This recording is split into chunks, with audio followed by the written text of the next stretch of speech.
اللہ پاک نے قرآن کریم کے اندر NRC کے بارے میں فرمایا، پارہ نمبر 13 سورت نمبر 14 اور رکوع نمبر بھی 14 ہے، آیت نمبر 12 اور 13 کے اندر وقال الذین کفروا لرسلہم لنخرجنکم من ارضنا، کافروں نے اپنے پیغمبروں سے کہا کہ ہم تمہیں اپنی سرزمین سے نکال کر رہیں گے۔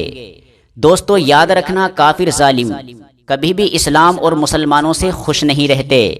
دوستو اب انہوں نے مسلمانوں کو الگ نکال دیا اور سبھی برادریوں کو، چاہے وہ ہندو ہو، سکھ ہو، عیسائی ہو، بدھ ہو، جین ہو، سبھی کو ہندوستان کی ناگرکتا اور سٹیزن شپ دی جائے گی، اگرچہ کسی کے پاس پورے ثبوت بھی نہیں ملیں گے۔ تو اس کے لیے یہ دوسرا بل لے کر آئے ہیں جس کا نام ہے CAA، سٹیزن شپ امینڈمنٹ ایکٹ، یعنی ترمیمی شہریت قانون۔ CAA کے ذریعے سے ہندوستان کی ناگرکتا پانے کے لیے ہندو ہونا بہت ہی ضروری ہے۔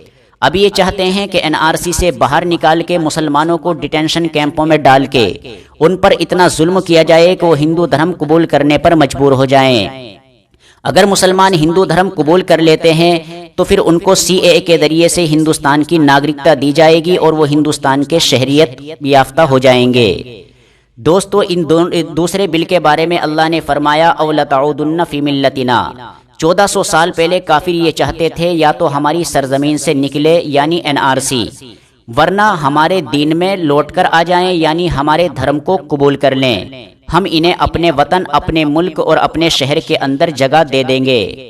دوستو یہ تھا NRC اور CAA کے بارے میں، لیکن گھبرانے کی ضرورت نہیں، آگے اللہ نے بتا دیا فَأَوْحَىٰ إِلَيْهِمْ رَبُّهُمْ لَنُهْلِكَنَّ الظَّالِمِينَ، کہ اس سے ڈرنے کی ضرورت نہیں ہے، ہم ان ظالموں کو ضرور بھی ضرور ہلاک کر کے رہیں گے۔ پھر آگے کیا ہوگا؟ اللہ نے فرمایا وَلَنُسْكِنَنَّكُمُ الْأَرْضَ مِن بَعْدِهِمْ ذَلِكَ لِمَنْ خَافَ مَقَامِي وَخَافَ وَعِيدِ، اور ان ظالموں کو ہلاک کرنے کے بعد ہم مسلمانوں کو اسی سرزمین کے اندر بسائیں گے اور جگہ دیں گے، لیکن یہ کافر نہ رہیں گے۔ دوستو اس کے لیے کرنا کیا ہوگا؟ ان کافر اور ظالموں کا خوف اور دہشت اپنے دلوں سے نکال کے صرف ایک اللہ سے ڈرنا ہوگا اور اس بل کو ریجیکٹ کرنا ہوگا جس طریقے سے بھی آپ کوشش کر سکے۔ دوستو جب یہ دو بل کامیاب نہ ہو سکے تو تیسرا بل جو کہ NRC کی سیڑھی ہے NPR کو لانے کی کوشش کی گئی۔ NPR نیشنل پاپولیشن رجسٹر یعنی مردم شماری۔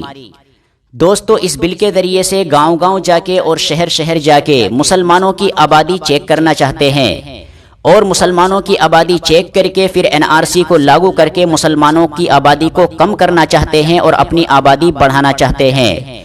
لیکن یاد رکھنا اللہ پاک نے اس کا بھی حل بتا دیا ہے، NPR سے بچنے کا بھی۔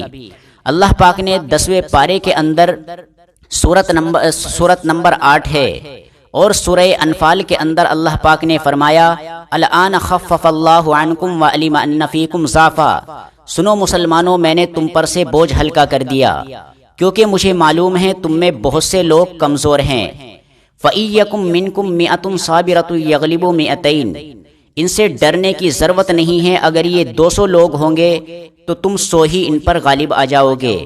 وَإِيَّكُم مِّنكُمْ أَلْفٌ يَغْلِبُوا أَلْفَيْنِ بِإِذْنِ اللَّهِ، اور اگر تمہارے 1000 لوگ ہوں گے تو ان 2000 کافر اور ظالموں کو ہلاک کر کے ڈال دیں گے۔ تو دوستو اللہ پاک نے ان تینوں بلوں کے اندر جو فرمایا ہے میں نے آپ تک پہنچا دیا ہے۔